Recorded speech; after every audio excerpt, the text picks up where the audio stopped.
The Little Brown Church in the Vale sits in a beautiful park alongside Highway 218 in Bradford, Iowa. But the church wasn't there when the song was written.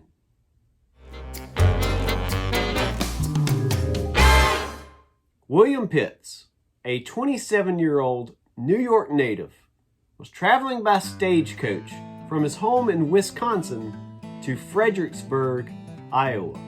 He was going to see his girlfriend. Talk about your long-distance relationship.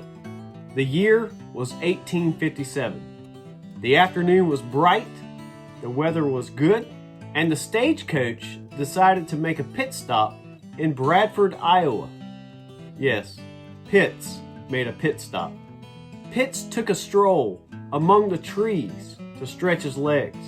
The hills sloped gently and formed a small valley.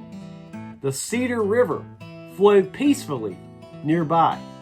And Pitts thought that that particular grove of trees would be the perfect setting for a church.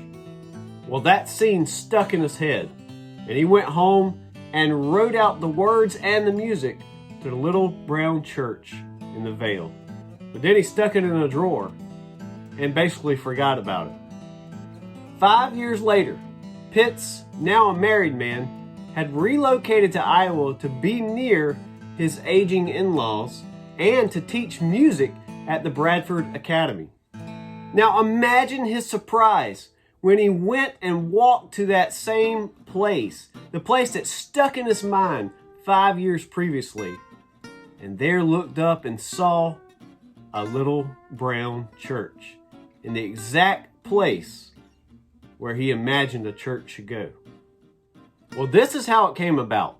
The Christians there got tired of meeting in abandoned stores there in Bradford and determined that they would build a church building that they could meet in. The Civil War was raging and times were tough, but they completed the building by 1862. And since they painted it using the cheapest color available at that time, it was brown.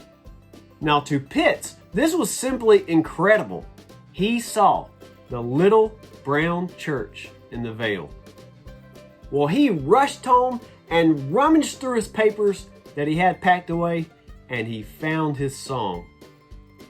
And then in 1864, at the dedication service for the building, he sang the Little Brown Church in the Vale. Soon after that, he sold his manuscript to a publisher based in Chicago for $25. He took that money and used it to enroll in Rush Medical College. And he became the town doctor in Fredericksburg, Iowa. And he was a doctor for the rest of his life, 14 miles from the Little Brown Church in Bradford. Today, the Little Brown Church has about 100 members. But it has hundreds of weddings each year. And each year, thousands of visitors flock to see the Little Brown Church in the valley by the Wildwood. The Little Brown Church in the Vale. There's a church in the valley by the Wildwood, no lovelier spot in the dale. No place is so dear to my childhood as the Little Brown Church in the Vale. Oh, come, come, come, come, come to the church in the Wildwood. Oh, come to the church in the Vale. No spot is so dear to my childhood as the Little Brown Church in the Vale.